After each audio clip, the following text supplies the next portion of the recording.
আমাদের খেয়ে বেরোতে হবে। ধ্রুব, ঢাকায় জরুরি মিটিং আছে। ধ্রুব মাথা ঝাঁকিয়ে ইঙ্গিত দিল সে শুনেছে। ইমন ওদের আড়াল করে মুখটা একটু এগিয়ে এনে ধ্রুবর কানের কাছে ফিসফিস করে বলে, ফার্স্ট নাইট কেমন কাটলো মামা? দেখি তো তোর গলা দেখে লাভবার পাইছিস? বলেই অসভ্য হেসে ধ্রুবর টি শার্টের কলার ধরতে যাবে।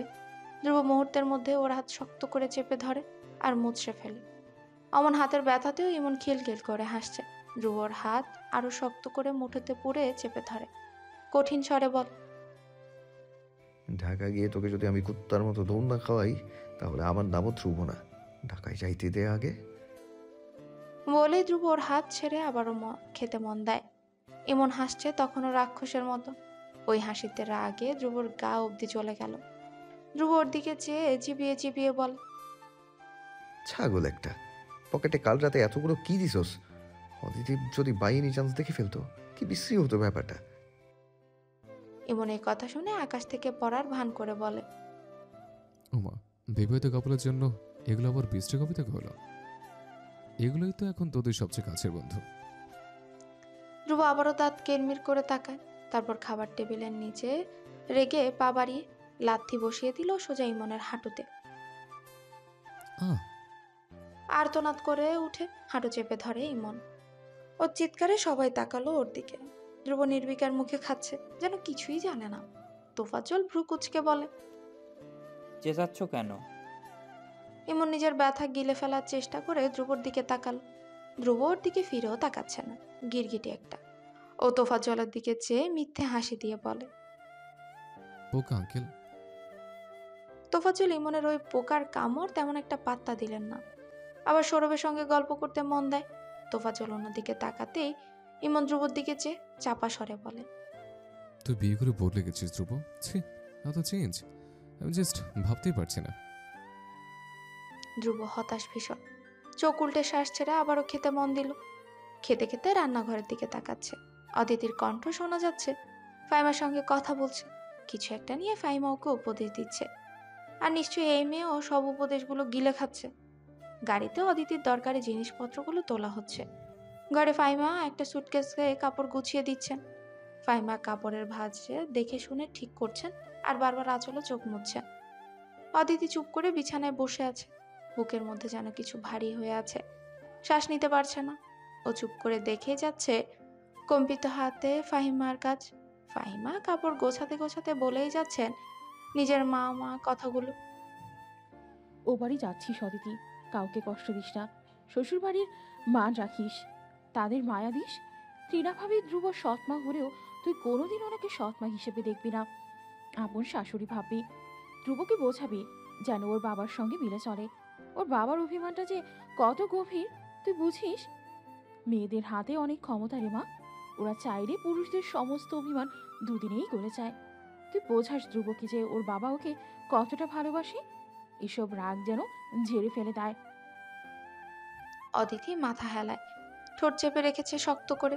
চোখের জল আটকানোর আপ্রাণ চেষ্টা করছে। ওর হাতে হয়তো অনেক শক্তি, অনেক অনেক ক্ষমতা। ধ্রুবকে তো ও পেয়েইছে, তবে আদৌ কি সেটা পাওয়া বলে? মিথ্যে বলে বাবাকে ঠকিয়ে করাই বিয়েকে অদিতি কি নাম দেবে? ফাইমা দরকারি সব জিনিস ঠিকঠাক করে সুটকেস লক করে, তারপর সেটা পাঠিয়ে দেন বাইরে গাড়িতে তোলার জন্য।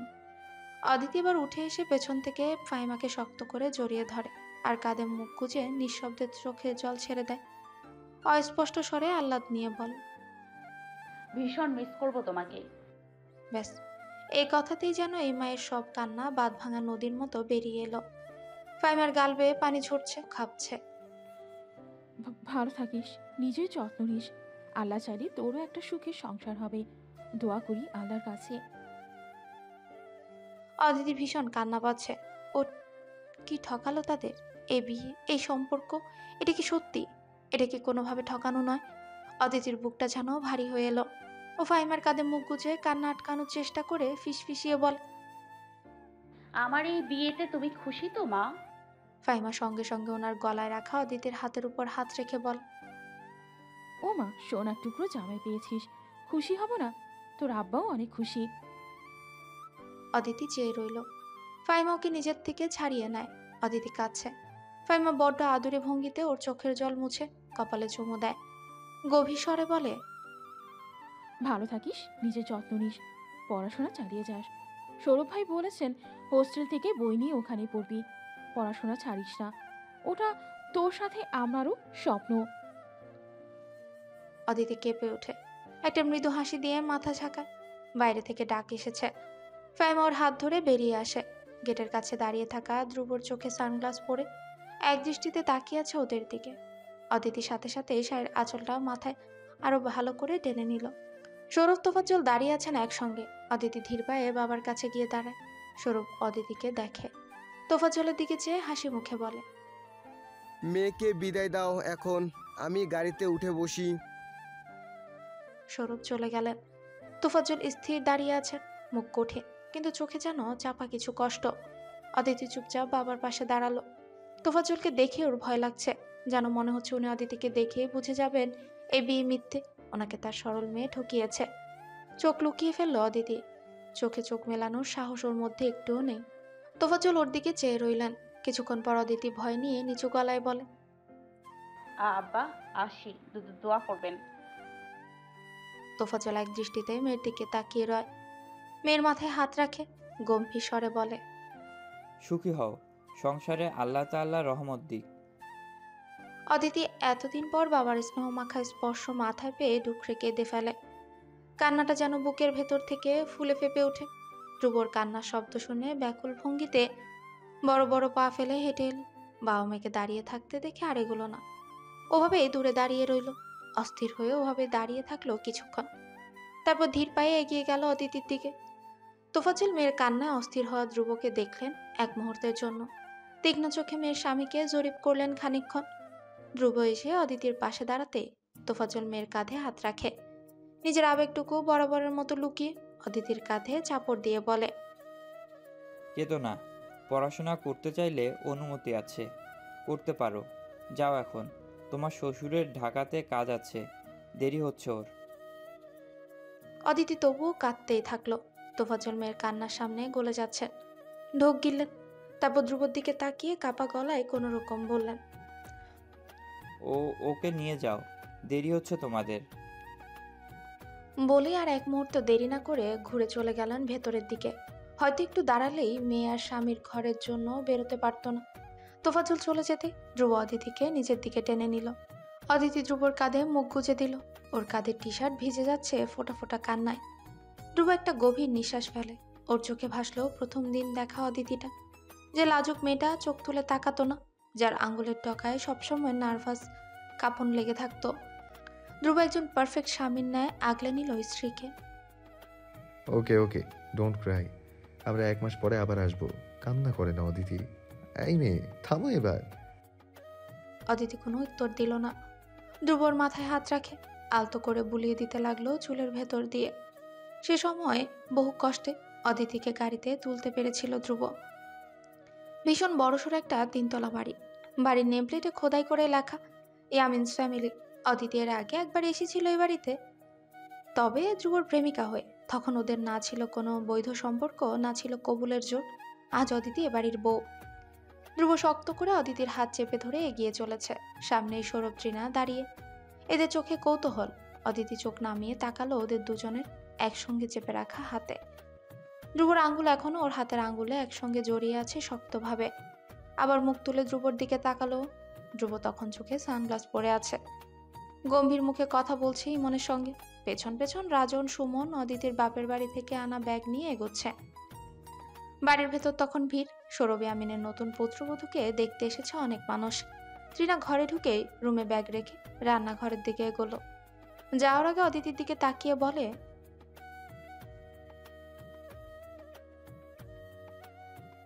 ধ্রুব তখন দূরেই দাঁড়িয়ে ফোনে কথা বলতে বলতে দ্রুত পায়ে সিঁড়ি ভাঙছে। অদিতি তৃণার দিকে তাকিয়ে মাথা নাড়ায়। গোসল করতে হবে, তারপর আসি। তৃণা হেসে বলে। অদিতি আঁচল সামলে সিঁড়ি ভাঙতেই লাগলো ধীর পায়ে। ধ্রুবর রুমের সামনে এসে দাঁড়াতে ওর কানে এলো উচ্চস্বরে কথা কাটাকাটি। ইমন আর ধ্রুব এক কথায় ঝগড়া করছে। অদিতির দরজার কাছে এসে দাঁড়াতেই ইমন ওর দিকে তাকায়। এবার যেন আরো পেয়ে বসেছে। ধ্রুব পাশ কাটিয়ে ইমন কথা তুলে, অদি, ও সরি ভাবি, আপনার হাজব্যান্ডকে বলছেন আমরা সার্ভিস রেডি করছি আপনাদের জন্য। Try to understand please. Aditi চোখ ছোট করে তাকায় দুজনের দিকে।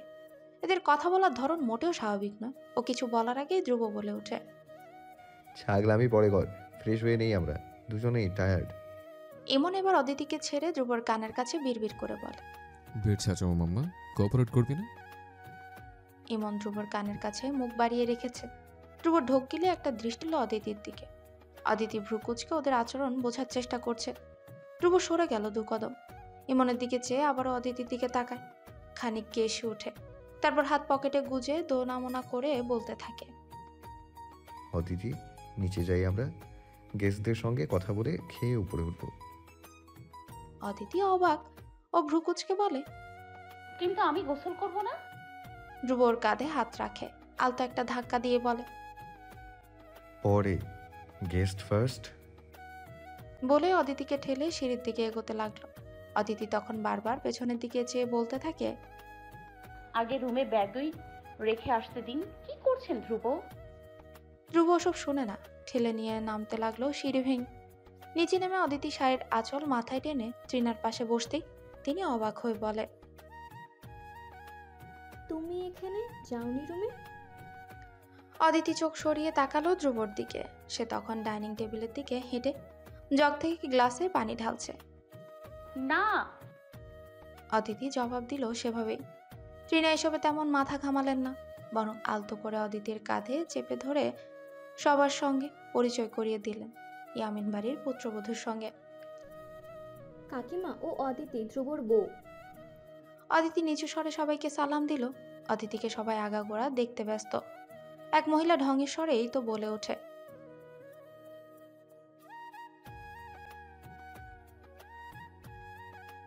কিছুটা ব্যঙ্গ করেই বললেন কথাটা। অদিতি চোখ নামিয়ে বসে রয়। ও জানে না এই কথার উত্তরে কি জবাব দেবে। ধ্রুব আজ অব্দি ওর সঙ্গে রেগে কথা বলেনি এমন নয়, তবে সীমিত সেই রাগ কমে এলে নিজে এসে কথা বলে। অথবা রাগের সময়টুকুতে ও জানে কিভাবে রাগ নিয়ন্ত্রণে আনতে হয়। ধ্রুব সবসময় সব অবস্থাতে অদিতির প্রতি ভীষণ দায়িত্বশীল। ধ্রুবর এই দিকটা অদিতির ভীষণ টানে নিজেকে। অদিতি ভাবনার মধ্যে পান চিবোতে চিবোতে এক দাদি মহিলা স্বভাবের মধ্যে বিস্ফোরণ ঘটিয়ে বলে ওঠে,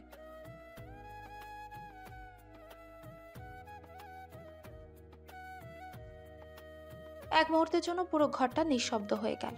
অদিতি চোখ বড় বড় করে তাকালো দাদির দিকে। ধ্রুব তখন গ্লাস থেকে পানি খাচ্ছিল। কথাটা কানে যেতেই ও পানি মুখে হঠাৎ কেসে ওঠে। কোনো রকমে পানি গিলে চোখ বড় বড় করে তাকায় অদিতির দিকে। অদিতি ধ্রুবর ওই চাহনি দেখে মুখ নিচু করে সাথে সাথে। লজ্জায় শেষও। বীর একদিনের মাথায় এসব কথা, তাও ধ্রুবর সামনে। মাটি ফাঁক করে ঢুকে পড়তে মন চাইছে ওর এই মুহূর্তে।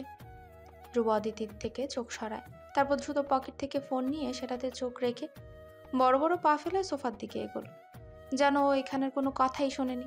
এক প্রকার পালিয়ে বাঁচে যেন। ও জানে এখানকার কথা এখন লাগাম ছাড়া হয়ে যাবে।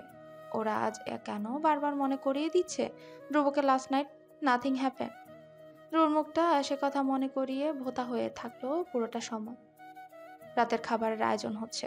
ধ্রুব সেভাবে তখনও সোফায় বসা। এমন কাজ শেষ করে ধ্রুবর পাশে বসে। ধ্রুব স্বভাবতই জিজ্ঞেস করে, কাজ শেষ? কথাটা ধ্রুব তেমন দুষ্ট ইঙ্গিতে বলেও নি, কিন্তু ইমন সেটা শুনে বাঁকা চোখে ধ্রুবকে আগাগোড়া দুষ্ট চোখে বলে। রহা নেই যাতা।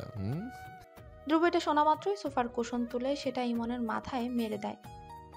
Just shut up. ইমন হাসতে হাসতে গড়িয়ে পড়ে। ধ্রুবর হাসি শুনে গা রীতিমতো জ্বলে গেল। ও ধপ করে সোফা থেকে উঠে চলে গেল দোতলায়। ধ্রুব রুমের পাশের রুমটাই গেস্ট রুম। ধ্রুব সোজা ওই রুমে গিয়ে চেঞ্জ করে নেয়। বাইরের টি শার্ট জিন্স পাল্টে বাসার আরামদায়ক টি শার্ট ট্রাউজার পরে নেয়। ওয়াশরুম থেকে বেরোতেই দেখে অদিতি গেস্ট রুমের আয়নার সামনে দাঁড়িয়ে ভেজা চুল ঝাড়ছে। হয়তো অন্য রুম থেকে গোসল সেরেছে। দরজা হালকা ভিড়িয়ে রাখা। ধ্রুব সুযোগ পেলে সম্ভবত হাতের ভেজা টাওয়াল বিছানার উপর ফেলে ধীর পায়ে এগোলো। অদিতি ভেজা চুল কাঁধের পাশে এনে ছাড়ছে। পেছনের ব্লাউজের দিকটা বেশ ভেজা। ধ্রুব আলতো করে পেছন থেকে জড়িয়ে ধরতে রীতিমতো আতকে উঠে সামনে ঝুঁকে গেল তার স্ত্রী। আপনি এই রুমে? অদিতি টাওয়াল হাতে স্থির হয়ে গেল প্রায়। ধ্রুবর বিয়ের পর এই হুটহাট ছোঁয়া এখনো না ঠিকঠাক হজম হয় না। তোফাজ্জল হায়াতের এই ভদ্রকন্যা অদিতি হায়াতের এখনো শরীর কাঁপে, মনে হয় নিজেকে অবশ। ধ্রুব ছুঁয়ে দিলেই মনে হয় এই বুঝি সব শেষ হলো, এই বুঝি ধ্রুব হরণ করে নিল ওর লজ্জাগুলোকে একের পর এক দয়া মায়াহীন ভাবে। ধ্রুব ওর ভেজা ঘাড়ে নাক ঘষতে ঘষতে বলে, স্মেলিং লাইক ফ্লাওয়ার্স। অদিতির ঘাড়ে ধ্রুবর ছোঁয়া উষ্ণতা ঘিরে রেখেছে দুজনকে। ঘাড়ের ওই অংশে আবেশে বারবার সরিয়ে নিয়ে অদিতি নিচু গলায় জবাব দেয়, ল্যাভেন্ডার বডি ওয়াশ ইউজ করেছি। ধ্রুব ঘাড় থেকে মাথা তুলে আয়নায় নিজের দিকে তাকায়। অদিতি লজ্জায় চোখ নামিয়ে রেখেছে, ঠোঁট কাঁপছে। উফ, নেশালো সেই দৃষ্টি। ধ্রুব হাত নামিয়ে আনে, কোমরের কাছে হাত রেখে সেফটি পিনটা খুলতে যাবে, তার আগে অদিতি টাওয়াল হাতে ছুটে পালিয়ে যেতে চায়, অথচ সম্ভব হয় না। তার আগেই শাড়ির আঁচলে আটকে যায় ধ্রুবর হাতের মুঠোয়। অদিতি থেমে যায়, চোখ বন্ধ করে জোরে জোরে নিঃশ্বাস ফেলে। বুকের কাছে শাড়িটা চেপে ধরেছে ততক্ষণে, যেন ধ্রুব খুলে না ফেলতে পারে। ধ্রুব শাড়িটা ধীরে ধীরে টানছে।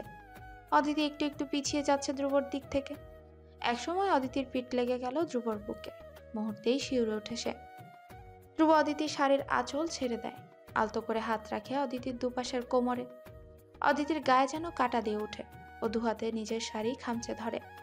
ধ্রুব অদিতির কোমর টেনে ওকে আরো কাছে আনে, ওর কানের লতিতে ঠোঁট রাখে।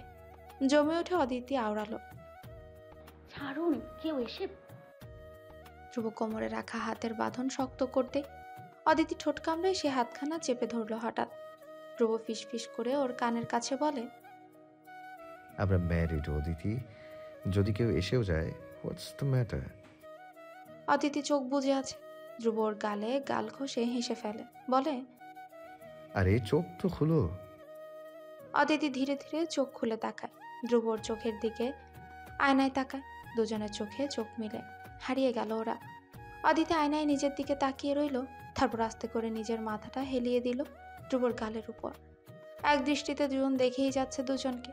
একসময় ধ্রুব অদিতির কানের ঝুমকো আঙুলের ডগায় নিয়ে নাড়িয়ে দিয়ে মাদকতার কণ্ঠে প্রশ্ন করে, কি বলছিল দাদিরাজ? বেবি নিরে আমি তোমার হাতের মুঠোয় থাকবো? অদিতি লজ্জায় মাথা সরিয়ে নেয়। ধ্রুব শুনেছে তাহলে? ছি, কি লজ্জার ব্যাপার। চোখ মুখ কুচকে আইঠাই করে বলে ওঠে, না না না, ওনারা বলেছিলেন। ধ্রুব অদিতির ঠোঁটে আঙ্গুল ঠেসে ধরে। বলা বন্ধ হয়ে গেল মেয়েটার। বড় বড় চোখে তাকালো ধ্রুবর দিকে। ধ্রুব অদিতির ঠোঁটের দিকে পিপাসার্ত চোখে চেয়ে বলে, দাদিদের একটু জানিয়ে দিবে ধ্রুবকে কেমন ভাবে তাদের বৌমা নিজের হাতের মুঠোয় তলাই মলাই করে পিষে রেখেছে। ওরা শুনলে আর বেবির কথা বলে আপনাকে আর লজ্জায় ফেলবে না। অদিতি বা খাড়া। ধ্রুব আলগোছে খুলে ফেলা সেফটি পিন আটকে দিল কোমরের কাছে শাড়িতে। তারপর ঘাড়ে ছোট্ট চুমু খেয়ে বলে, লিসেন, রাতে সারপ্রাইজ আছে। অদিতি বোকার মতো বলে বসে। কার জন্য? ধ্রুব বিরক্ত হলো, ভ্রু কুচকে বলল, কটা ওয়াইফ আমার? অদিতি হেসে ফেললো শব্দ করে। সরি, একটাই বউ আপনার, আমি জানি এটা। অদিতি আবার মাথাটা হেলিয়ে দিল ধ্রুবর গালের উপর। ধ্রুব অদিতির দিকে চেয়ে আলতো গলায় ডাকে, অদিতি। অদিতি চোখ বুজে গায়ে সম্পূর্ণ ভর রেখেছে ধ্রুবর গায়ে। সেভাবে অস্পষ্ট জবাব দিল। হুম। ধ্রুবর কণ্ঠে প্রবল ঘোর নিয়ে বলে, আমরা এখন আমাদের বাড়িতে আছি। আমার রুম আমাদের মতো করে সাজিয়ে দিলে আজ আমি কি পারমিশন পাবো? রিমেম্বার লাস্ট নাইট কি বলেছিলে তুমি? অদিতি চোখ খুলে তাকালো আয়নায় নিজের দিকে। ধ্রুবর চোখে নেশা। ও নেশাতে অদিতির মরণসই। মরণটুকুও যে সাদরে গ্রহণ করবে, মেলে দিতে চাইবে নিজেকে তার ভালোবাসার তরে। অদিতির কি মুখ ফুটে বলা লাগবে যে ধ্রুব যা চায় ওর চাওয়াটাও তাই? ওকে চুপ থাকতে দেখে ধ্রুব তাড়া দেয়, আনসার দাও। অদিতির জবাবে শুধু মাথা নাড়লো দুদিকে। তারপর ধ্রুবর কাছ থেকে শাড়ির আঁচল ছুটিয়ে এক প্রকার পালিয়ে গেল গেস্ট রুম থেকে। ধ্রুব মাথার ঝাঁকড়া চুল পেছনের দিকে ব্যাক ব্রাশ করে তৃপ্তির হাসি ঠোঁটে ফুটিয়ে অদিতির পেছন পেছন নেমে এলো। রুমটা ধ্রুব ইয়ামিনের। আজ থেকে এই রুমে অদিতির অধিকারও। বলা হয় এটা নতুন দম্পতিদের নিজেদের রুম, যেখানে ওরা আশা রেখেছে খাটিয়ে দেবে পুরাটা জীবন, একসঙ্গে একসাথে মৃত্যু অবধি। সেই রুমটার দরজার সামনে অদিতি বাকরুদ্ধ হয়ে দাঁড়িয়ে রয়েছে। পুরো রুম যেন ফুলের রাজ্য। বেডের উপরে গোলাপের পাপড়ি ছড়িয়ে রাখা। দেয়ালে অদিতির ওই নীল শাড়ি পরা ছবিটা সরিয়ে রেখে ধ্রুব অদিতির রিলেশনকালের কাপল ছবিটা টাঙানো হয়েছে। এই ছবিটা তানিয়া তুলে দিয়েছিল। ধ্রুব অদিতির পাশে দাঁড়িয়ে আছে, গম্ভীর মুখে জিন্সের পকেটে হাত গুজে দম্ভ ভরে দাঁড়িয়ে আছে। ছোট্ট মোট্ট অদিতি তার পাশে হাসি মুখে ধ্রুবর দিকে মাথা তুলে তাকিয়ে দাঁড়িয়ে আছে। কি অসম্ভব সুন্দর লাগছে দুজনকে এই ছবি ফ্রেমে। অদিতি এবার ফ্লোরের দিকে তাকালো। ফ্লোরে মোমবাতি দিয়ে সাজানো, পুরো রুমে একটা মিষ্টি সুঘ্রাণ ভাসছে। সম্পূর্ণ রুমে চোখ বুলিয়ে হঠাৎ হেসে ফেলে অদিতি। হয়তো ইমন ধ্রুবর মধ্যে একটু আগে এসব নিয়ে ঝগড়াটা লেগেছিল। অদিতি চুপচাপ রুমে ঢুকে। ফ্লোরে অনেক ফুলের পাপড়ি একের পর এক ছড়ানো। অদিতি সেগুলো আলতো করে সাবধানে পা ফেলে এড়িয়ে এড়িয়ে ঢুকলো রুমে। ধ্রুব নিচে সৌরভী আমিনের কাছে। সামনেই ইলেকশন, তাই এটা নিয়ে বাবা ছেলের আলাপ চলছে। ধ্রুব এই আলাপে যেতে চায়নি, তবুও সৌরভের বহু পীড়াপিড়িতে যেতে হয়েছে। যখন অদিতি সিঁড়ি ভেঙে উপরে উঠছে, ধ্রুবর মুখটা তখন দেখার মতো হয়ে গেছিল। কল্পনায় ওই অসহায় চেহারার হাসলো মুখটা। অদিতি শব্দ করে দুহাতে মুখ ঢেকে হাসে, বেচারা। তারপর শাড়ির আঁচল সামলে বেডের ফুল সরিয়ে ওখানে বসে। ওর বুকটা কাঁপছে। বারবার বেডের দিকে তাকালেই মনে হচ্ছে আজ বুঝি সব শেষ হবে। অদিতিকে পাগল করে ধ্রুব নিজেও পাগলামোতে মত্ত হবে। হয়তোবা রাতটুকু দুজনের স্বপ্নের মতোই কাটবে। সবকিছু প্রথমবারের মতোই ধ্রুবকে আরো নতুনভাবে চিনবেও। ইস, অদিতির বেডের সামনেই বিশাল আয়না। ও বিছানায় বসে আয়নায় নিজের দিকে তাকালো। একটা সাধারণ লাল রঙের সুতি শাড়ি পরাও, মুখে একটা তৈলাক্ত ভাব ফুটে আছে, নাকে ঝলমল করছে ডায়মন্ডের নাকফুল। অদিতি আয়না থেকে চোখ সরিয়ে নিজের শাড়ির দিকে ঠোঁট উল্টে তাকায়। শাড়িটা কি পাল্টাবে? সিল্কের শাড়ি আছে ওর ব্যাগে, ওর চাচাতো বোন দিয়েছে শেষ মুহূর্তে ধ্রুবর সামনে পরার জন্য। ওটা কি ব্যাগ থেকে বের পড়বে? পর মুহূর্তের লজ্জায় চোখ নামিয়ে নিল। ওসব আকর্ষণীয় মনোভাব ধ্রুবর সামনে কি আদৌ প্রকাশ করতে পারবে ও কখনো? লজ্জায় শেষ হয়ে যাবে না? অবশ্য পড়া উচিত। এসব ভেবে অদিতির মুখ যখন চিন্তিত অস্থিরতা লাল হয়ে উঠছে, ঠিক তখনই দরজা খোলার আওয়াজ পেয়ে ও মুখ তুলে সামনে তাকায়। ধ্রুব এসেছে। দরজা লকও করে দিয়েছে ততক্ষণে। দরজা লাগিয়ে ধ্রুব বুকে আড়াআড়ি হাত রেখে ওভাবে দরজা হেলান দিয়ে দাঁড়িয়ে ওকে দেখতে ব্যস্ত। চোখে কি তীব্র নেশা। এক দৃষ্টিতে তাকিয়ে আছে অদিতির দিকে, আরেকবার ভ্রুকুচকে নিজের বাসর সাজানো ঘরটায় চোখ বুলাচ্ছে। অদিতি ধ্রুবর চোখের ওই মারাত্মক নেশায় আচ্ছন্ন হয়ে কুকড়ে বিছানার চাদর খামচে ধরে চোখ নামিয়ে নিল। ধ্রুবর সামনে পাগলামো করলে অদিতি লজ্জায় মরে যাবে। হে আল্লাহ, রহম করো। ধীর পায়ে রুমে এগিয়ে আসছে ধ্রুব। ওর হাতে একটা হলুদ রঙা প্যাকেট। ধ্রুব হেঁটে ধীরে সুস্থে অদিতির পাশে এসে বসে। অদিতির বুকটা হঠাৎ যেন কেঁপে ওঠে। মনে হলো যে ধ্রুব যত এগোচ্ছে ততই যেন কল্পনায় কিছু স্থির দৃশ্য ভেসে উঠছে। তখনও পাশে বসে ধ্রুব ওর দিকে ওভাবেই চেয়ে, স্থির নেশা মনোমুগ্ধতায়। অদিতি অন্য পাশে চেয়ে অস্থির শ্বাস ফেলছে। ধ্রুব সবই দেখে, নিঃশব্দে হাসেও। তারপর আলতো করে বিছানার চাদর থেকে অদিতির হাতটা ছাড়িয়ে নিয়ে হাতটা নিজের দুহাতে পুড়ে নিল। আলতো গলায় ডাকলো, মিসেস ধ্রুব, এদিকে একটু তাকাবেন প্লিজ। অমন ঢং করা দেখে অদিতি ওভাবে অন্য পাশে চেয়ে হেসে ফেলে। তারপর মাথা ঘুরিয়ে তাকায় ধ্রুবর দিকে। ধ্রুবর কোমল হাতটা সেভাবেই হাতে রেখেছে। একটু পরপর হাতের উপরিভাগে নিজের আঙ্গুল দিয়ে ছুঁয়ে দিচ্ছে। অদিতি ধ্রুবর দিকে চেয়ে আছে, হেসে বলে, রুম সাজানোর প্ল্যান আপনার না, ইমন ভাইয়ার। ধ্রুব কথাগুলো আরো একবার রুমের দিকে তাকায়। সেভাবেই রুম দেখতে দেখতে জবাব দেয়, টেকনিক্যালি ইমনের, কিন্তু আমি একটু ইনস্ট্রাকশন দিয়েছি আর কি। You know, my one and only wife loves rose, so বেডের আইডিয়া আমার। অদিতি লজ্জা পেল, মিনমিন করে বলল, সুন্দর হয়েছে। ধ্রুব ভ্রুকুচকে বলে, বেড না রুম? অদিতি মাথা হেলায়, দুটোই। ধ্রুব মাথার পেছনটা চুলকে নিঃশব্দে হাসে। তারপর পাশ থেকে প্যাকেট নেয়।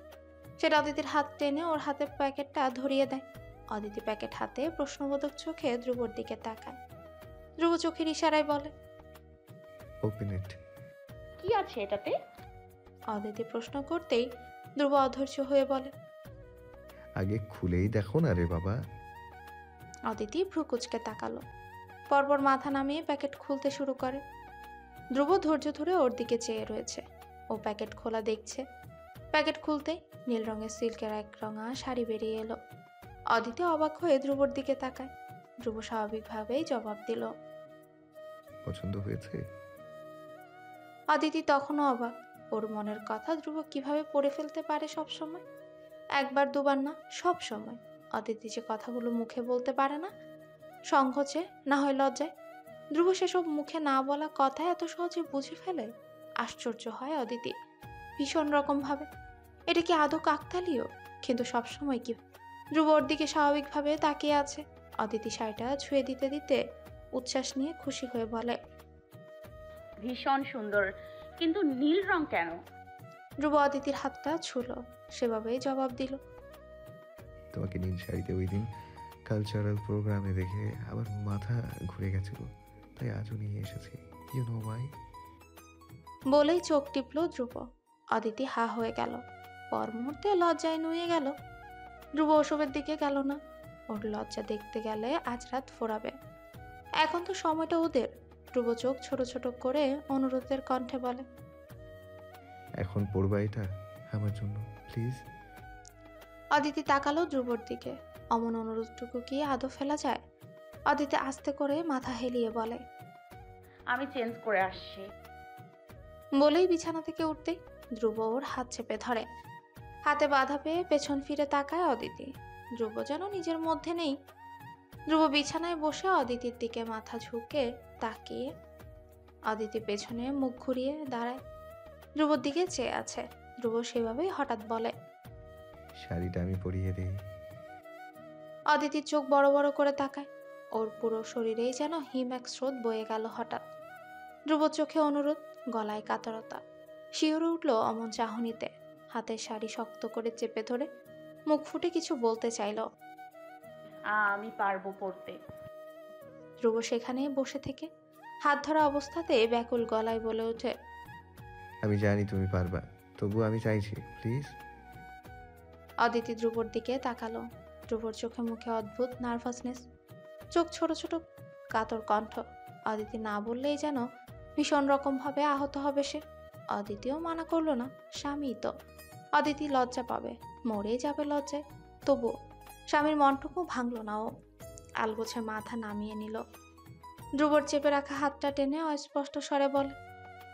দু কাপড় পরে আসি। ধ্রুবর চোখে মুখে হঠাৎ উজ্জ্বলতা খেলে গেল। কিছু না পেয়েও পেয়ে যাওয়ার খুশি ওর চোখে মুখে খেলে গেল। ও দ্রুত অদিতির চেপে ধরা হাত ছেড়ে হাসি মুখে বলে। ইয়া প্লিজ, ওয়াশরুমে চেঞ্জিং এরিয়া আছে। অদিতি রীতিমতো হা হয়ে গেল। হ্যাঁ বলে দাঁড়াতে এত খুশি। তবুও ধ্রুবর এই খুশিটুকু ওর ভালো লাগলো। আলগোছে সিল্কের শাড়িটা বিছানার উপর রেখে মৃদু হেসে দু কাপড় নিয়ে ওয়াশরুমে ঢুকে গেল। দু কাপড় পরে নিজের দিকে তাকিয়ে কিছুটা হকচকিয়ে গেল অদিতি। ব্লাউজ পুরোটাই ব্যাকলেস স্লিভলেস, পেট উইট পুরাটাই দেখা যাচ্ছে। এভাবে ধ্রুব সামনে যাওয়া লাগবে এখন? আর ধ্রুবর প্রতিও রাগ হচ্ছে। কতটা বেহায়া হলে এমন একটা ব্লাউজ নিয়ে আসতে পারে? অদিতি কি এসব পরে কোনো দিন? ধ্রুব বোঝে না এসব। ছি! লজ্জা অদিতির মুখ লাল হয়ে গেল। ইচ্ছে হলো ধ্রুবকে বকা দিতে। এসব ব্লাউজ তো হিরোইনরা পরে, আমার জন্য এসব শাড়ি কেন এনেছে? নাকি ভুল করে দোকানি এই ব্লাউজ দিয়ে দিয়েছে? ধ্রুব তো এসব সম্পর্কে তেমন আইডিয়া রাখে না, তাই বোধহয় ভুলে এটা নিয়ে চলে এসেছে। খোদা, আমি এখন এই অবস্থায় কিভাবে তার সামনে যাব? পর মুহূর্তে ধ্রুবর হাসি খুশি মুখটা মনে করে থেমে গেল। থাক, কি আর হবে, স্বামী তো। নিজেকে নিজেই প্রবোধ দিয়ে খুলে ফেলা সুতির শাড়ি দু কাপড়ের উপর জড়িয়ে নিয়ে বের হলো ওয়াশরুম থেকে। ধ্রুব বিছানায় বসাই ছিল। অদিতি ওয়াশরুম থেকে বেরোতে ধ্রুব উঠে দাঁড়ালো। অদিতির পুরো শরীর ঢাকা সুতির শাড়িতে। ধ্রুব ওর দিকে এক দৃষ্টিতে চেয়ে আছে। ভ্রু উঁচিয়ে অবাক চোখে অদিতির আগাগোড়া দেখতে লাগলো। অদিতি ধীর পায়ে ওভাবে এগিয়ে গেল। ধ্রুব ওই নেশালো চোখে চোখ মেলল না আর, বরং ঢোক গিলে অন্য পাশে চেয়ে অস্পষ্ট বলে।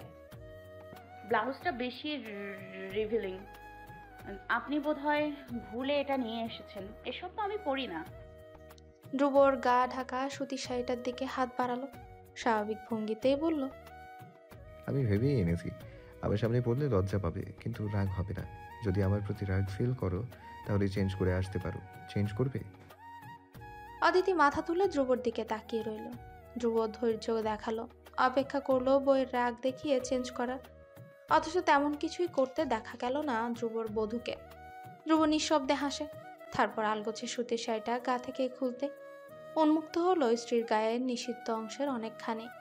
অদিতি লজ্জায় দ্রুত কোমর সমান চুল বুকের সামনে এনে ফেলে দিল, পেট ঢেকে দিল দুহাত দিয়ে, মাথাটা নামিয়ে ফেলেছে লজ্জায়, যেন থুতনি গিয়ে চিবুকে ঠেকবে। ধ্রুব দেখল এসব, অমন লজ্জায় নাস্তানাবুদ অবস্থা দেখে নিঃশব্দে হেসে বলে, বেশি লজ্জা হচ্ছে? আমি কি আমার চোখ কাপড়ে ঢেকে দেব? অদিতি বলতে চাইলো করুন, কিন্তু ওর বলা আর হলো না। তার আগেই ধ্রুব বলল, হাজবেন্ডের সামনে লজ্জা পেতে নেই। লুক, এটা আমাদের বেড। ফিল করছো কিছু? একটু পর। পুরোটা আর বলতে দিল না অদিতি, তার আগে হকচকিয়ে বলে ফেলল, সে শাড়িটা বিছানার উপর রাখা। অযথা একটা কথা। ধ্রুবর নির্লজ্জ বেহায়া কথার তীর থেকে বাঁচতেই অদিতির বলা অজুহাত শব্দ। ধ্রুব নিঃশব্দে হাসে, আমি জানি। বলেই পেছন ফিরে বিছানা থেকে শাড়ি নিল। ধ্রুব শাড়ি হাতে নিয়ে কিছুক্ষণ ঠোঁট কামড়ে সেটাকে উল্টে পাল্টে দেখল, চিন্তিত ভঙ্গিতে শাড়ির সবকিছুর মাপ দেখছে। অদিতি শুধু তাকিয়ে আছে ওর দিকে। ধ্রুব শাড়ি হাতে নিয়ে ভ্রু কুচকে জিজ্ঞেস করলো, আচ্ছা, কুচির আর আঁচলের দিকে টোটাল কত রাখবো? আই মিন, কতটুকু বড় রাখবো আঁচল? অদিতি হেসে ফেলে, তারপর বলে দিল শাড়ির মাপ। ধ্রুব সবকিছু বুঝেছে, এমন ভাবে মাথা নেড়ে শাড়ি পরানো শুরু করে। হাঁটু গেড়ে বসে শাড়ির কুচি বানানো শেষ হলে ধ্রুব মাথা তুলে বলে, কুচি গুনবো। পেটের উপর থেকে হাত সরাও। অদিতির লজ্জায় আই ঠাই করে দ্রুত উঠে বলে, আমি গুজে দিচ্ছি, দিন। এ কথায় ধ্রুবকে মহা বিরক্ত হতে দেখা গেল। ও ভ্রু কুচকে অদিতির দিকে চেয়ে মাথা নিচু করে শাড়ির কুচি এক হাতে অভিজ্ঞর ন্যায় ধরল, অপর হাতে পেটের উপর থেকে অদিতির হাত সরিয়ে নিল। তারপর চোখ অদিতির উন্মুক্ত পেটের দিকে নজরে এলো। এতেই যেন ধ্রুব শ্বাস আটকে এলো, এক প্রকার স্থির থমকে গিয়ে এক দৃষ্টিতে চেয়ে রইল। আজ অব্দি কখনো এভাবে দেখেনি ও অদিতিকে। অদিতির এই নতুন সৌন্দর্য ওর চোখ ধাঁধিয়ে দিচ্ছে রীতিমতো। এভাবে ধ্রুবকে চেয়ে থাকতে দেখে অদিতির লজ্জায় শেষ, মরিমরি অবস্থা তার। দুহাতে পেট ঢেকে নিল তাৎক্ষণিক। ধ্রুবর বোধহয় এতে মনোযোগে বিঘ্ন কিছুটা বিরক্ত হতে দেখা গেল। ধ্রুব আলগোছে বিরক্তটুকু লুকিয়ে রাখলো। পেটের উপর থেকে আবারও হাত টেনে সরিয়ে নিল অদিতি। এক হাতে শাড়ির কুচি চেপে ধরা অবস্থায় আরেক হাত ওর কোমরের ডান পাশটায় চেপে ধরল। তারপর মুখ বাড়িয়ে হঠাৎ স্ত্রীর মসৃণ মুখমলে প্যাটটায় শব্দ করে চুমু খেলো। এ কি করছে ধ্রুব? দমটুকু বন্ধ হয়ে এলো রীতিমতো অদিতির। দুহাতে ধ্রুবর মাথার চুল খামচে ধরে, চোখ মুখ শক্ত করে বন্ধ করে ফেলে। ধ্রুব ঠোঁট সরিয়ে আরেকবার চুমু খেতে যাবে পেটের উপর। অদিতি ওর মাথার চুল খামচে ধরে ঠেলে সরিয়ে দিল ধ্রুবকে। অস্থির শ্বাস ফেলতে ফেলতে বলল, আমি শাড়ি নিয়ে ওয়াশরুমে চলে যাই। ধ্রুব হাঁটু গেড়ে বসে আছে, মাথা তুলে সেভাবেই তাকিয়ে রইল অদিতির অস্থির এলোমেলো মুখটার দিকে। ধ্রুব চোখ চেনাই যাচ্ছে না এখন। ওর চোখ দুটোতে যেন রেড ওয়াইন মিশিয়ে দিয়েছে কেউ। চোখে মুখে কি প্রবল ঘোর। অন্য সময় ধ্রুবর সঙ্গে এই বদ্ধ দরজার ভেতর ধ্রুব ইয়ামিনের বড্ড পার্থক্য। বরাবরের মতোই অদিতির ওই চোখেই মরণ হলো। ও কাঁপতে কাঁপতেই ধ্রুবর থেকে কুচি নিজের হাতে নিয়ে নেবে, ধ্রুব দিল না। আলগোছে কুচি নিয়ে গুজে দিল। পেটের কাছে ধ্রুবর হাতের স্পর্শ অনুভব হতেই সারা গা মুহূর্তেই ভয়াবহ কেঁপে উঠে অদিতির। ডান হাতে খামচে ধরলো ধ্রুবর কুচি ধরা হাতটা। ধ্রুবর হাতটা ছাড়িয়ে নিয়ে উঠে দাঁড়ালো। আঁচলটুকু গায়ে মেলে দেবার সময় এখন। ও আলগোছে অদিতির বুকের উপর থেকে হাত সরিয়ে দিল। স্লিভলেস ব্লাউজ পুরোটাই ধ্রুবর আইকি অনুযায়ী বানিয়ে আনা। অদিতি স্পষ্ট লক্ষ্য করছে ধ্রুবর হাত কাঁপছে। ধ্রুব অনুভব করছে ওর মাথা ঘুরছে ভীষণভাবে। সামলাতে পারছে না অদিতির এই নিগুড় সৌন্দর্য। ইচ্ছে করছে সবকিছু ওলট পালট করে দিতে এক নিমিষে। ধ্রুব অদিতির বুকের উপর কাপা হাতে আঁচলটুকু মেলে দিল। ধ্রুবর চোখে তখন নেশা। ও দেখে অদিতি ঠোঁট কামড়ে অন্য পাশে মুখ ফিরিয়ে রেখেছে। চোখ দুটো খিচে রাখা, জোরে জোরে শ্বাস ফেলছে। এটুকু দৃশ্য দেখা মাত্রই হঠাৎ কি হলো ছেলেটার কে জানে। আচমকা অদিতির দু কাঁধ ঠেলে ওকে আচমকা দেয়ালের সঙ্গে মিশিয়ে নিল। অদিতির চোখ খুলে বড় বড় চোখে তাকিয়ে রইল। ধ্রুব আর এক মুহূর্ত দেরি করলো না। দুহাতে অদিতির হাত দুটো উঁচু করে দেয়ালের সঙ্গে চেপে ধরে ঠোঁটে ঠোঁট স্পর্শ করলো। অদিতি থরথর করে কাঁপতে কাঁপতে দেয়ালের সঙ্গে মিশে গেছে। ততক্ষণে ধ্রুব বেপরোয়া। এতক্ষণ চেপে রাখা অনুভূতিগুলো উতলে উঠেছে যেন। উন্মাদের মতো সমগ্র সত্তা সেটাই মাতাল করে তুলছে স্বয়ং অদিতিকেও। অনুভূতির আঁচড় যখন একের পর এক জখম দিচ্ছে অদিতির ঠোঁটে ক্রমাগত, তখন আবেশে হারিয়ে যাচ্ছে দুজন। অদিতি ছটফট করে উঠতেই ধ্রুব ওর হাত ছেড়ে দিল। অদিতির দেয়ালে চেপে ধরা হাত ধীরে ধীরে ধ্রুবর গলা জড়িয়ে ওর চুল খামচে ধরল। ধ্রুবর হাত কোমর জড়িয়ে ধরে পিঠ চেপে ধরল অদিতির। দুজনেই ডুবে গেল একে অপরের মাঝে। আজ আর অদিতির শাড়ির কোমরে সেফটি পিন নেই। ধ্রুব দেয়নি ওসব হাবি যাবে। একটু আগে যত্ন করে পরিয়ে দেওয়া শাড়িটা এখন ধ্রুবকে বড্ড জ্বালাচ্ছে। ও ঠোঁট ছেড়ে সরে এলো দু কদম। অস্থির এক একটা নিঃশ্বাস ওর। অদিতি ধীরে ধীরে চোখ খুলে তাকাল। ধ্রুব দু কদম পিছিয়ে নিজের মাথার চুল নিজেই খামচে ধরে। মাথাটা নিচু করে জোরে জোরে শ্বাস ফেলতে ব্যস্ত। নিজেকে শান্ত করতে চাইছে যেন। অদিতি ঢোক গিলে তাকিয়ে আছে ধ্রুবর দিকে। ধ্রুব মাথা তুলল। ও কি ভয়াবহ মারাত্মক চোখের দৃষ্টি! এক নিমিষে ঘায়াল করে ফেললো অদিতি হায়াতকে। ধ্রুব আর এক মুহূর্ত দেরি না করে হঠাৎ পাজা কোলে তুলে নিল মেয়েটাকে। অদিতিও তখন ডুবে। সম্মতিস্বরূপ দুহাতে গলা জড়িয়ে ধরল ধ্রুবর।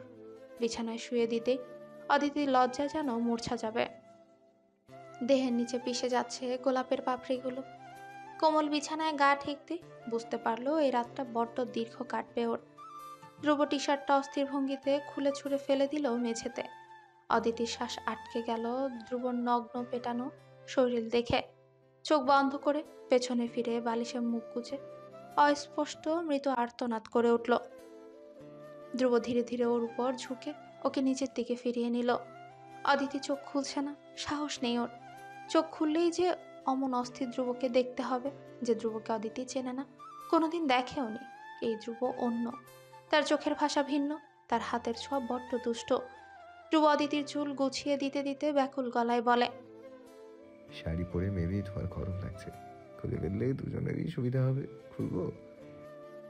অদিতি জবাব দিতে পারল না। ও সমস্ত সত্তা তখন তোলপাড়। অনুভূতির আচরে দগ্ধ তনুমন, হৃদয় সবটুকু।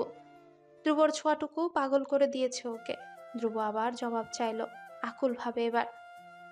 কিছু তো বলো অদিতি। অদিতি ঢোক গিল। তারপর চোখ খুলে তাকিয়ে রইল ধ্রুবর দিকে। একসময় ফাঁকা ঢোক গিল। কাপা গলায় বলল, শাড়ির মালিক যা চায়। বলেই ধ্রুবর থেকে চোখ নামিয়ে নিল। আবারও লালা দিয়ে শুষ্ক গলা ভেজালো। ধ্রুবর ঢোক গেলার মুহূর্তেই হঠাৎ ওর গলায় চুমু খেয়ে বসে। ঢোক গেলা অবস্থায় স্তব্ধ হয়ে গেল অদিতি। ধ্রুবর গলায় নাক ঘষতে ঘষতে আকুল গলায় বলতে থাকে, ধূপটাও কত সুন্দর করে করো অদিতি। আমি তোমার উপর কেন এত ফিদা হচ্ছি, আই রিয়েলি ডোন্ট নো। আমাকে পাগল করে দিচ্ছ তুমি আর। নিজের গলায় অমন স্পর্শটুকু পাগল করে দিচ্ছে অদিতিকে। ওর শিহরণে ধ্রুবর নগ্ন পিঠ চেপে ধরল দুহাতে। ধ্রুব গলায় নাক ঘষতে ঘষতে সেভাবেই শাড়ির আঁচলে হাত রাখলো। আঁচলটুকু সরিয়ে ফেলবে, তার আগে হঠাৎ দরজায় কেউ করাঘাত করে। থমকে গেল ধ্রুব। অদিতির ঘোরও তখন কেটে গেছে। ধ্রুব অদিতির গলা থেকে মুখ তুলে দরজার দিকে তাকালো। অদিতিও তাকিয়ে। দরজার ওপাশে হারুন চাচা ডাকছে অস্থির গলায়, ধ্রুব স্যার, বড় স্যার কি করতেছেন যেন? বুকে অশান্তি হইতেছে ওনার। আপনি একটা আনহেন স্যার, ঘুমাই গেছে স্যার। ধ্রুব ভাবেই শুয়ে ভ্রুকুচকে তাকিয়ে রইল দরজার দিকে। সৌরভী আমিনের অসুস্থতার খবর অদিতির কানে যাওয়া মাত্রই ও তাড়াহুড়ো করে দুহাতে ধ্রুবকে ঠেলে বলল, দরজা খুলে আসুন ধ্রুব, বাবার কি হয়েছে? ধ্রুব আস্তে করে উঠে বসলো। অদিতি তখন শাড়ির আঁচল ঠিক করে উঠে বসে ধ্রুবর পাশে। দরজা তখনও হারুন চাচা ধাক্কাচ্ছে। ধ্রুবর চেহারা বদলে গেছে মুহূর্তেই। একটু আগে যে নেশায় আচ্ছন্ন ধ্রুবকে অদিতি দেখেছে, এখন তেমন একটুও নেই। মুখটা গম্ভীর, চোখ দুটোতে কি একটা ভাষা ভাসছে। ও অদিতির দিকে থমথমে চেয়ে বলে, আমি দেখে আসি কি হয়েছে, তুমি থাকো এখানে, বেরিয়েও না। বলে ধ্রুব বিছানা থেকে উঠে শ্বাস আটকে পুরো রুমটা একবার দেখে নিচ্ছে। অদিতিও উঠে দাঁড়ালো, ব্যাকুল গলায় বলল, আমি আসি যদি কিছু দরকার হয়। ধ্রুব রুমের থেকে চোখ সরিয়ে কোনা চোখে তাকালো অদিতির পরনে সিল্কের ট্রান্সপারেন্ট শাড়িটার দিকে। ওভাবে এক নজর তাকিয়ে দীর্ঘশ্বাস ফেলে বলে, অদিতি, এই টাইপের শাড়ি আমার জন্য বদ্ধ ঘরে পরায় আলাও আছে, বাট বাইরে নয়। আপাতত ঘর থেকে বেরিও না, আমি দরকার হলে ডেকে নেব। শাড়ি পাল্টে সুতির শাড়ি পরে যেও তখন।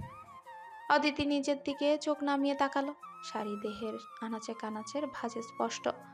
মুহূর্তে কণ্ঠিত হয়ে উঠল, দুহাতে পেটের দিকটা ঢেকে নিয়ে অস্পষ্টে মাথা নাড়ায়। ঠিক আছে। ধ্রুব তখন হারুন চাচার উদ্দেশ্যে চেঁচিয়ে বলে, আসছি চাচা, যান আপনি। হারুন চলে গেলেন। ধ্রুব এলোমেলোভাবে চোখ ঘুরিয়ে মেঝেতে ছুঁড়ে ফেলা টি শার্ট খুঁজতে লাগলো। অদিতি সেটা বুঝে টি শার্ট খুঁজে সেটা উঠিয়ে ধ্রুবর দিকে বাড়িয়ে দিল। ধ্রুব টি শার্ট হাতে নেওয়ার সময় আরো একবার অদিতির চিন্তিত মুখটা দেখলো। তারপর ব্যস্ত হাতে পরে নিল টি শার্ট। অদিতি তখনও চোখ নামিয়ে রেখেছে। ধ্রুব হয়তো বুঝে এসব। টি শার্ট টেনে টুনে ঠিক করে এগিয়ে এসে অদিতির গালের ডান পাশে নিজের আদুরে হাতটা ডুবিয়ে দিল। অদিতি চোখ তুলে তাকালো ধ্রুবর চোখের দিকে। ধ্রুব ওভাবেই হাত রেখে মোলায়েম গলায় বলে, রাগ হচ্ছে এভাবে রেখে যাচ্ছি দেখে? অদিতি মৃদু হেসে গালে ধ্রুবর ছোঁয়ায় হাতটায় নিজের গরম হাতটা স্পর্শ করে চেপে ধরে আর স্বাভাবিক গলায় বলে, একটুও না, আমি তো আছি। এমন রাত আমাদের হাজার আসবে। ধ্রুব কিছুই বলল না মুখে। মনে মনে ওর মন কিছুটা ক্ষুণ্ণ। বারবার ওর অদিতির স্পেশাল মুহূর্তে এত বিপদ কেন আসে? অদিতির সামনে নিজের এই ভাবনাগুলো প্রকাশ করলো না ধ্রুব। থাক, মেয়েটা কষ্ট পাবে। ধ্রুব মাথায় এগিয়ে অদিতির কপালে ঠোঁট দাবিয়ে একটা চুমু খেলো। হাবেসে চোখ বন্ধ করে ফেলে অদিতি। ধ্রুব সরে এসে গালে হাত দিয়ে হালকা ছুঁয়ে হাসার চেষ্টা করলো। অদিতিও হাসলো তখন। ধ্রুব ওকে ছেড়ে দরজার দিকে এগোলো। দরজা খুলে যাওয়ার আগে আরো একবার পেছনে ফিরে বলে গেল, আবারও বলছি, এই অবস্থায় ঘর থেকে বেরিও না। পরিস্থিতি যদি হেল্পফুল হয়, আশা কিন্তু এখনো আছে। ঘর যেমন আছে তেমনি থাকুক সাজানো। অদিতি মাথা নাড়িয়ে হাসার চেষ্টা করলো। ধ্রুব দরজা আটকে চলে গেল। ও যেতেই অদিতি হেঁটে আয়নার সামনে দাঁড়ালো। সিল্কের এই শাড়িতে অনেকটাই দেখা যাচ্ছে সবকিছু। অদিতি গলায় হাত রাখে। লাল হয়ে যাওয়ার উঠেছে জায়গা জায়গায়। ধ্রুবর কাজ একটা পাগল, একটা প্রেমিক, সঙ্গে ভীষণ দুষ্ট। সৌরভীহীন বিছানায় শুয়ে আছে। বারবার অশান্ত অস্থির শ্বাস ফেলছেন। তৃণা পাশে বুকে মুভ মালিশ করে দিচ্ছে। কান্নারত মুখ, চোখ দিয়ে টপাটপ অশ্রু পড়ছে। সৌরভ দেখার আগে সেই অশ্রু মুছেও ফেলছে বারবার। ধ্রুব দরজার সামনে দাঁড়াতে তৃণা ওকে দেখতে পেয়ে সরে বসে কিছুটা। ধ্রুব গিয়ে বিছানার থেকে একটু দূরে চেয়ার টেনে বসে। থমথমে চোখে বাবার অস্থিরতা দেখলো অনেকটা সময়।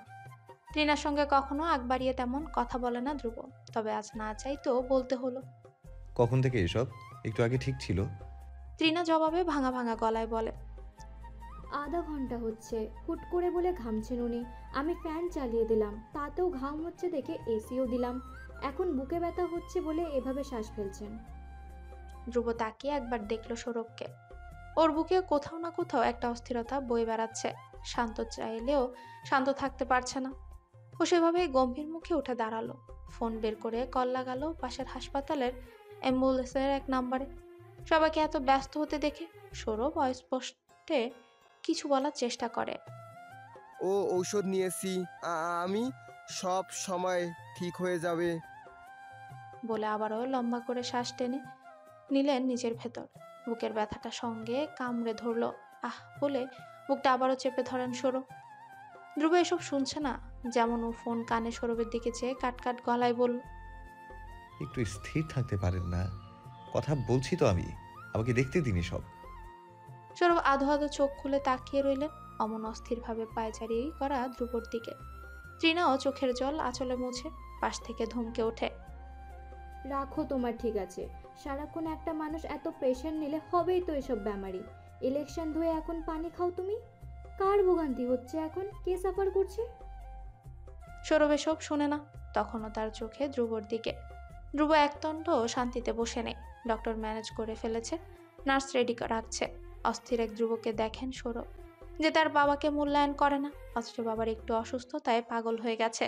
অ্যাম্বুলেন্স এসেছে। ধ্রুব কল কেটে সৌরভের পাশের চেয়ার টেনে আবারও বসলো। ওর চোখে মুখে চূড়ান্ত গম্ভীর, থমথমে মুখে মাথায় নিচু করে মেঝের দিকে চেয়ে বসে আছে সেই কখন থেকে। সৌরভ আমিন ধ্রুবকে যত অবজ্ঞাই করুক না কেন, দিন শেষে আপন বলতে শুধু এই একটা মানুষই আছে ওর জীবনে, যার রক্ত ধ্রুব নিজের শরীরে বয়ে বেড়াচ্ছে। হোক ধ্রুব তাকে পছন্দ করে না, তবুও ধ্রুবর হয়েই সে আছে। ধ্রুব হয়তোবা এই মানুষটাকে হারাতেও চায় না কোনোদিন, অথচ এই শব্দগুলো তো ধ্রুব কোনোদিন বলবে না তার সামনে, বলার ইচ্ছেও নেই কখনো। সৌরভকে শোয়া থেকে স্ট্রেচারে উঠাচ্ছে কিছু লোক, তৃণাও তৈরি। আশপাশ দেখে হঠাৎ উনি জিজ্ঞেস করে বসে, অদিতি কোথায়? এই প্রশ্নে ধ্রুবর টনক নড়ল। অদিতি অপেক্ষা করছে এখনো, চিন্তায় মাথা থেকে বেরিয়ে গেছিল ওই ব্যাপারটা। ও পাশ থেকে একজন মহিলা সার্ভেন্ট ডেকে বলল, অদিতিকে ডেকে দিন, বলবেন আমি ডাকছি। মহিলা সার্ভেন্ট মাথা নাড়ালো। একটু পর অদিতি সুতির একটা শাড়ি পরে এসেছে সৌরভের রুমে। ধ্রুব ওর দিকে তাকালো একবার, শাড়িটা দেখে ধ্রুবর হয়তো বা অপরাধ বোধ হচ্ছিল। ধ্রুব ওভাবেই চেয়ে রইল। অদিতি সেটা বুঝে মৃদু হেসে মাথা নাড়ায়। ধ্রুব অদিতির দিকে চোখ সরিয়ে আবারও সৌরভের দিকে তাকায়। রাস্তায় অ্যাম্বুলেন্সে সৌরভ হঠাৎই অজ্ঞান হয়ে যান। ধ্রুব তখন অস্থির হয়ে উঠল হুট করে। অদিতি দেখল ওই গম্ভীর ধ্রুব ইয়ামিনের চোখে মুখের কি করুণ দশা, যেন উড়ে নিয়ে যেতে চায় অ্যাম্বুলেন্স। অ্যাম্বুলেন্সের সাইরেনের শব্দ বেড়েই যাচ্ছে ক্রমশ। হাসপাতালে এসে ডক্টর মানব সৌরভের পুরনো রিপোর্ট দেখে পুরো দস্তর আহাম্মক হয়ে গেলেন। ধ্রুবর দিকে চেয়ে বললেন, ধ্রুব, তোমার বাবা এখন নিয়মিত মেডিসিন নেন? ধ্রুব কিছুটা অপ্রস্তুত হয়ে তৃণার দিকে তাকালো। ও তো এসব নিয়ে কখনো মাথা ব্যথাই রাখেনি। লোক ছিল সৌরভের, তারাই দেখভাল করতো এসব বিষয়ে। ধ্রুবর মুখটা তেতো হয়ে গেল। তৃণা ডক্টরকে বললেন, মেডিসিন নিয়মিত খাওয়ানোর দায়িত্বে ওনার সেক্রেটারি ছিল। ডক্টর মানব তৃণার দিকে তাকিয়ে বলে, সে কোথায় এখন? তৃণা জবাবে বলেন, ছুটিতে 15 দিন ধরে, 1 সপ্তাহ ধরে আমি খাওয়াচ্ছি মেডিসিন। ডক্টর মানব চিন্তিত হয়ে গেলেন, বললেন, ধ্রুব, তোমার বাবা আমি জানি কেউ হয়তোবা ছিল না এই 15 দিন ওনাকে টেক কেয়ার করার জন্য, তাই নিয়মিত অনিয়মের জন্য হার্ট অ্যাটাক করেছে। রিং বসাতে হবে হার্টে। ধ্রুব হতভম্ব হয়ে তাকিয়ে রইল ডক্টরের দিকে। ধ্রুব আসলে একটা লুজার, নিজেও এসব খেয়াল রাখেনি। ইগোর বশবর্তী হয়ে না কাউকে রেখেছে এসব দেখার জন্য। ইলেকশনের ঝামেলায় পড়ে সৌরভ নিজেও বেখেয়ালি ছিলেন। ধ্রুব অপরাধবোধটুকু দাবিয়ে রেখে স্বাভাবিক গলায় বললেন, দ্রুত যা লাগে করান, সার্জারি করাতে হলে করুন। ডক্টর মানব মাথা নাড়ালেন, দ্রুত পায়ে ঢুকলেন ওটি রুমে। সার্জারি হচ্ছে। ধ্রুব তখন থেকে ওটির রুমের সামনে ওভাবে স্থির দাঁড়িয়ে রয়েছে। ওর বুক কাঁপছে, হাত শিভারিং হচ্ছে। হয়তোবা পুনরায় বহুদিন পর আবার ওই একই অসুখ চেপে ধরতে চাইছে ধ্রুবকে। অদ্বিতীয় ওর জীবনে আসার পর শেষ করে ওর ওই অ্যাংজাইটি অ্যাটাক হয়েছিল। ওর নিজেরও মনে নেই। আজ আবার সেই জঘন্য বিশ্রী কিছু সিমটম দেখা দিচ্ছে ওর শরীরে। আপনার মেডিসিন। একটা ট্যাবলেটের পাতা বাড়িয়ে রেখেছে ধ্রুবর দিকে। ধ্রুব পাশে তাকালো। অদিতি স্বাভাবিকভাবে পানির গ্লাস এক হাতে, অপর হাতে মেডিসিন নিয়ে দাঁড়িয়ে আছে। ধ্রুব অবাক হয়েছে কিছুটা। ওর এই অসুস্থতার ব্যাপারে তো কখনো অদিতিকে বলা হয়নি। অদিতি হয়তোবা ধ্রুবর ওই চাহনি বুঝে বলল, ইমন ভাইয়া বলেছেন মেডিসিন ফার্মেসি থেকে কিনে এনেছি। ধ্রুব কিছু বলল না, শুধু ট্যাবলেটটা খেয়ে নিয়ে পানির গ্লাস অদিতির হাতে দিয়ে দিল। অদিতি সেসব রেখে এসে ধ্রুবর পাশে দাঁড়ালো। ওভাবে ধ্রুবর ন্যায় ওটির দিকে চেয়ে থাকে। বলল, বাবা ঠিক হয়ে যাবেন, ধ্রুব টেনশন করবেন না। ধ্রুব উত্তরে নীরব থাকলো। হুট করে ওর যেন আজ কিছু একটার ভয় হচ্ছে, কিছু একটা হারিয়ে ফেলার তীব্র ভয়, নিজের যোগ্য দায়িত্বটুকু থেকে হেরে যাওয়ার ভয়। আজ যদি সৌরভী আমিনের কিছু হয়ে যায়, ওপারে ধ্রুব মাকে কি জবাব দেবে? মায়ের শেষ ভরসা তো ধ্রুব ছিল। কারিশমা চৌধুরী মারা যাওয়ার দিন ধ্রুবর হাতে ধরে বলেছিলেন তার অনুপস্থিতিতে তার বাবার খেয়াল রাখার জন্য। ধ্রুব চেয়েছিল মায়ের কথা রাখতে, কিন্তু তার মাঝখানে তৃণা চলে এলো ওদের জীবনে। ছোট ধ্রুব যখন মা হারানোর শোকে কাতর, তখন বাবার দেওয়া এই আঘাত ও সহ্য করতে পারেনি। কিশোর বয়সের প্রচণ্ড অভিমান রাগ নিয়ে সরে এসেছিল মাকে দেয়া কথা থেকে। আর আজ ধ্রুব আস্তে করে একটা লম্বা বেঞ্চের একপাশে বসে দুহাতে মাথার চুল খামচে ধরে বসে থাকলো কেবিনের বাইরে। অদিতি ওর পাশেই দাঁড়িয়ে দেখে যেতে লাগলো অস্থির ভঙ্গুরে ধ্রুবকে। তারপর ধীরে স্বরে ডাকলো, ধ্রুব। ধ্রুব তাকালো না, সেভাবেই মাথা নিচু করে বসলো। অদিতি দীর্ঘশ্বাস ফেলে ও বসে ধ্রুবর পাশে, আলতো করে হাত রাখলো ধ্রুবর কাঁধে। ডাকলো নরম গলায়। ধ্রুব, আয় ধ্রুব।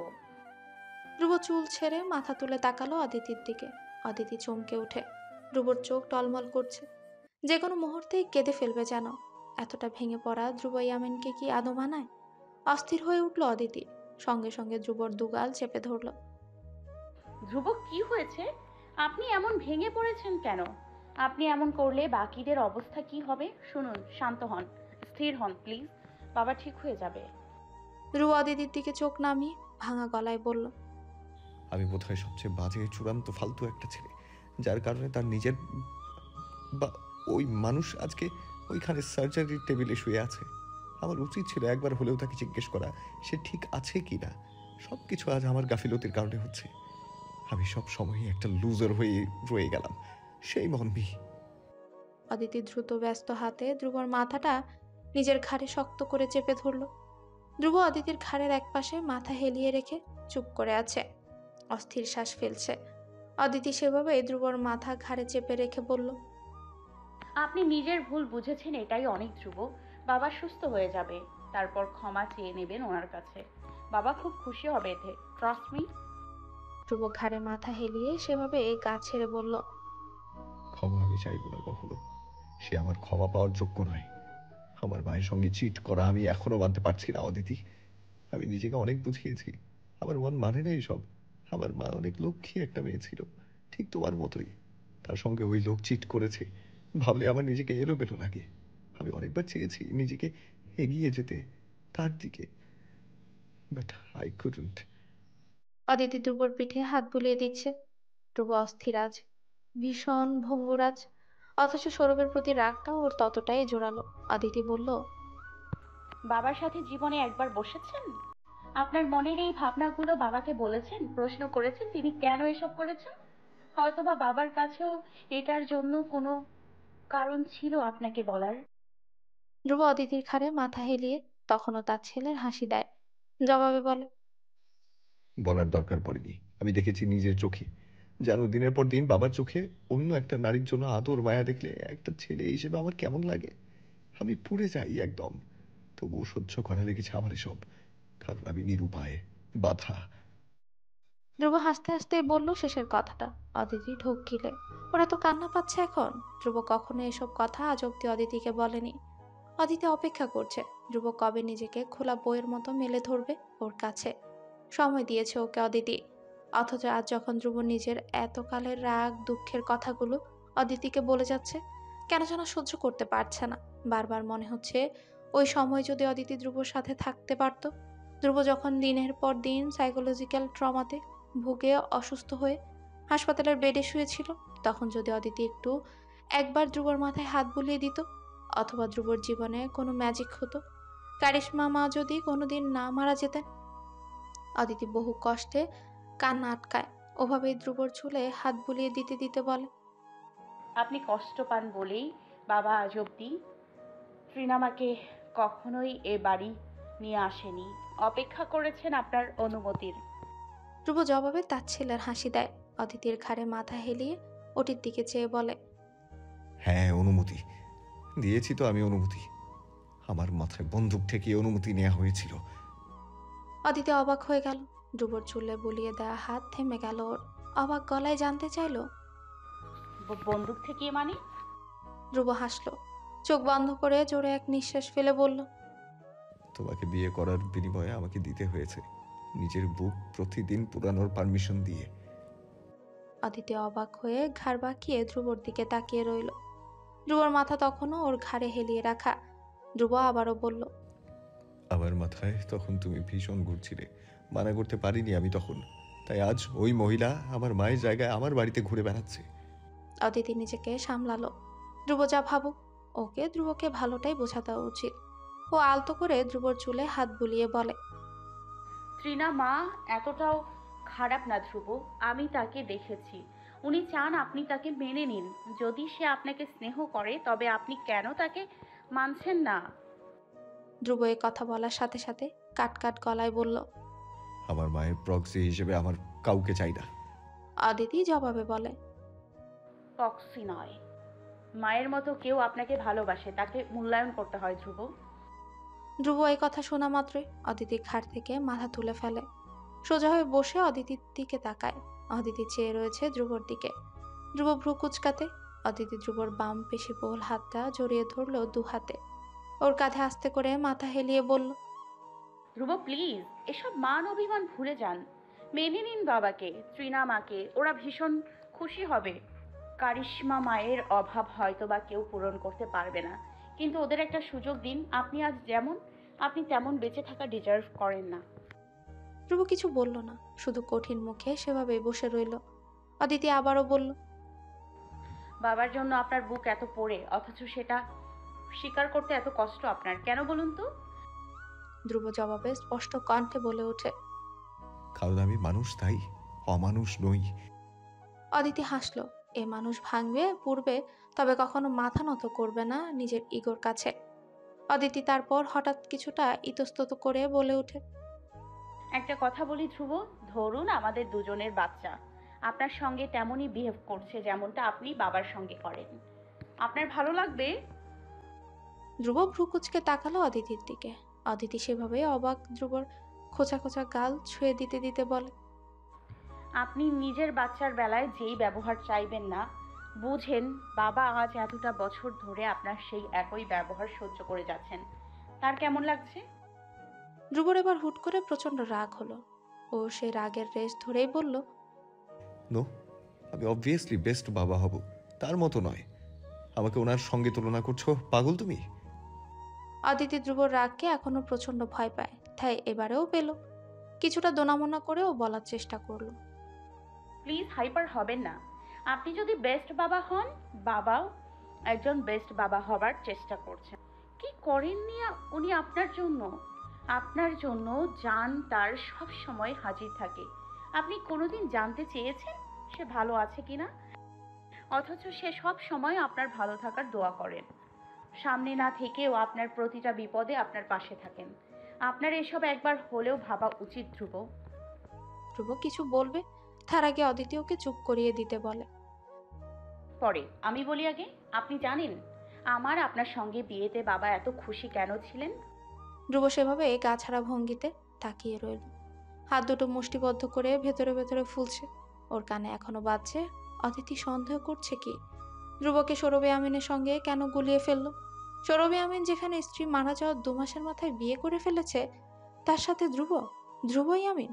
ধ্রুব যাকে ভালোবেসেছে তার কিছু হয়ে গেল ধ্রুব 2 মাস কেন, এক যুগেও কি আর স্বাভাবিক হতে পারবে? সেখানে বিয়ে অসম্ভব। ধ্রুবর রাগের পারদ বাড়ছেই ক্রমশ। বোকা অদিতি সেটা বুঝিয়ে নি। ও বলতেই থাকে নিজের কথা, কারণ উনি একদিন বলেছিলেন আমার মধ্যে উনি কারিশ্মা মাকে দেখেছেন। আমি জানি না কেন দেখেছেন, কিন্তু উনি সেদিন কালচারাল প্রোগ্রামে আমাকে এটাই বলেছিলেন। বিয়ের দিনও বলেছেন বাবা আমাকে নিয়ে আশাবাদী ধ্রুব, আমি আপনাকে ঠিক করে দিব। অথচ উনি জানেন না তার ছেলের বউ একটা লুজার। ধ্রুব এবার আর রাগ সামলাতে পারল না। হাত থেকে অদিতি জড়িয়ে ধরা হাতটা ছাড়িয়ে নিল। অবাক হয়ে তাকালো অদিতি। ধ্রুব কাট গলায় বলল, তোমার আসলেই মনে হচ্ছে আমি ভুল? আমার ভাবনা তাকে নিয়ে এসব জাস্ট এমনি? সে আমার সাথে কি করেছে এসব তোমার কাছে কিচ্ছু না? তুমি লিটারেলি তুমি আমাকে ওই মানুষের সাথে আমার বাবা হওয়া টাইপ ফিলিংসকে কম্পেয়ার করছো? Have you lost it? How could you say this to me Aditi? Aditi বুঝতে পারলো ও না চাইতেও ধ্রুবকে রাগিয়ে দিয়েছে। অদিতি ধ্রুবর হাত চেপে ধরে দ্রুত বলার চেষ্টা করলো কিছু। আপনি ভুল ভাবছেন, আমি এটা মিন করতে চাইনি। ধ্রুব আর কিছু বলারই সুযোগ দিল না। অদিতির হাতটা এক প্রকার জোর করেই নিজের হাতের থেকে ছাড়িয়ে নিয়ে উঠে দাঁড়ালো, চলে যাবে। তার আগে পেছন থেকে খপ করে ওর হাতটা চেপে ধরে অদিতি। আবারও কৈফিয়ত দেওয়ার চেষ্টা করে, ধ্রুব প্লিজ আমার কথা তো শুনুন। ধ্রুব শোনা না, জোর করে হাত ছাড়িয়ে নিল অদিতির। বড় বড় পা ফেলে চলে গেল সামনে। সিগারেট ধরিয়ে সেটা ওখানে দাঁড়িয়ে ফুঁকতে লাগলো। অদিতি তাকিয়ে রইল নির্নিমেষ ওর দিকে। আজকের রাতটা এত বিষাদ কেন? ধ্রুব ইয়ামিনের বায়োলজিক্যাল ফাদার। সৌরভ ইয়ামিনের সার্জারি শেষ। ডক্টর মানব ওটি থেকে বেরিয়ে আসতেই অদিতি উঠে দাঁড়ায়। ও অদূরে সিগারেট ফুঁকতে থাকা ধ্রুবর দিকে কাতর তাকায়। ধ্রুব সিগারেট ফেলে এগিয়ে আসছে তখন। রিনা ততক্ষণে দাঁড়িয়ে গেছে ডক্টরের সামনে। ধ্রুব রিনাকে ওখানে ডক্টরের সামনে দেখে ওভাবেই দাঁড়িয়ে গেল।